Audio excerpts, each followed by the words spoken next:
Hello friends, and welcome back to Sunshine and Serenity. And today we are talking about broth, baby. Ding, ding, ding, ding, ding, ding, ding, ding.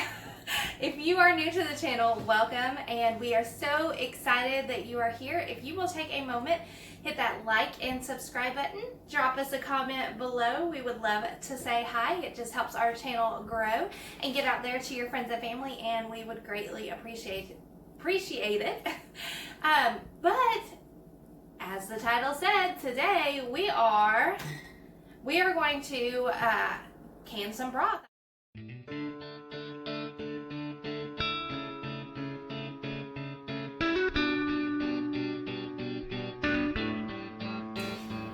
Okay, as the title suggests, broth baby, we are going to take you step by step through the process of making and canning your own broth. It is super easy, and I wanted to shoot a quick video because I am getting this batch of broth ready to be canned tomorrow, and I thought I'd take you along with me.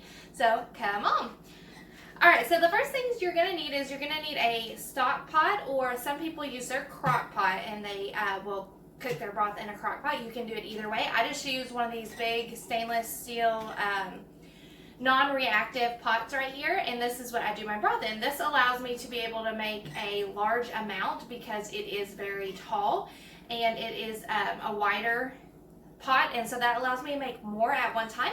But you can use any sized pot, or like I said, crock pot. Anything that you have to make broth is fine.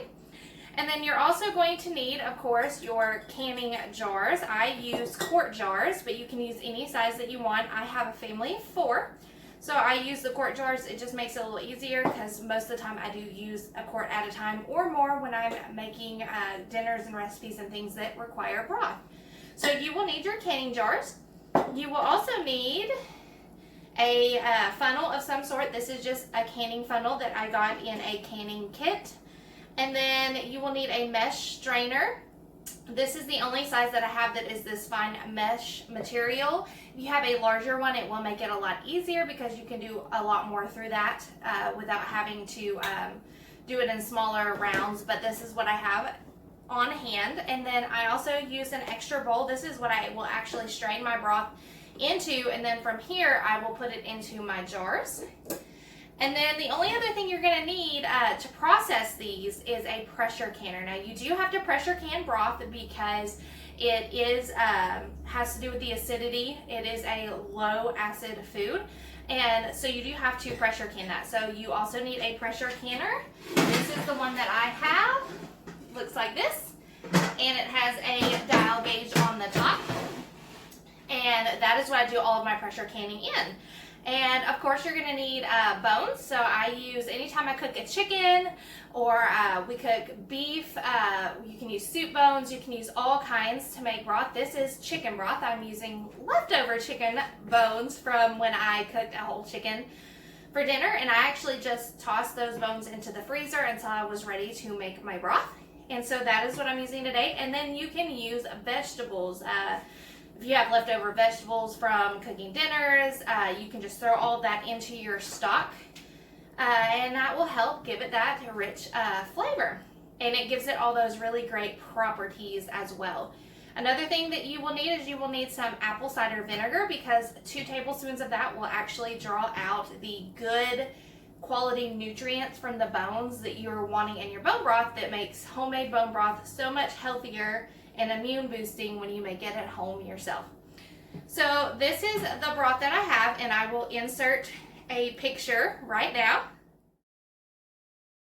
And I have just added carrots, and I did carrots, and I did some parsley and celery and some tomato ends, all rosemary, thyme, seasonings, all that I have tossed into my pot.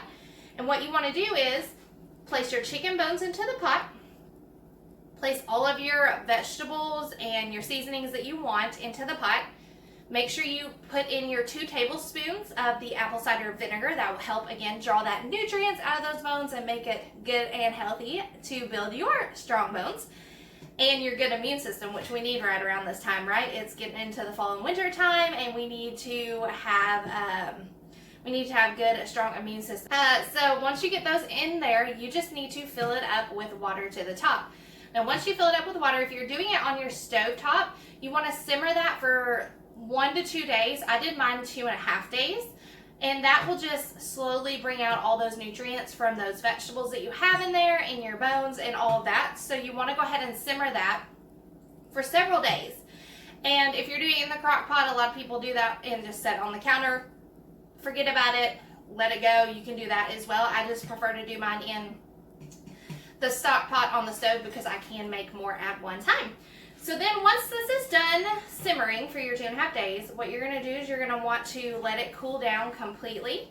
And then you are going to want to start straining it into your jars. So that is the process we're going to do now. And you're going to get a wonderful montage sped up of this process. So are you ready? Let's go.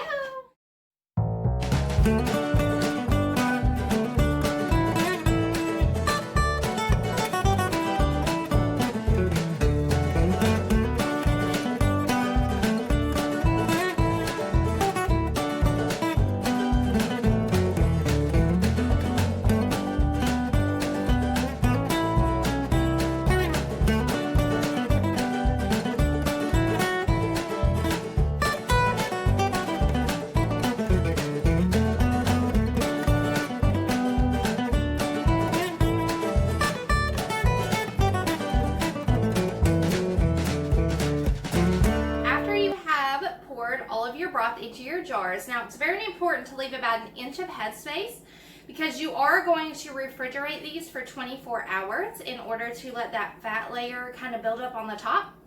And then after they have been stored in the fridge for 24 hours, you'll take them off, you'll skim off the fat off the top, and then you will pour them all back into your large stock pot and you will heat it up to boiling. At this point, then you will just rinse, rewash your jars, rewash them with hot water and hot soapy water rather. And then once your broth comes to boiling, then you are going to put them back into your warm jars. You are going to then put them into your pressure canner and you are going to then process them. Now the pressure canning pounds of pressure differs for each region. I am in a region where you process things at 10-pound pressure. And the time you're going to do that for is 90 minutes. And that will process your broth, kill off any bacteria, germs, anything like that.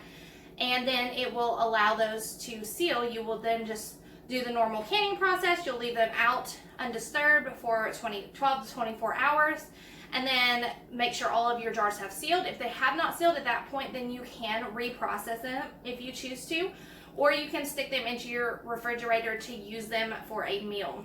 Now, I have not yet had things that have not sealed, so I have not had to stick things into the refrigerator in order to use them because of a seal failure.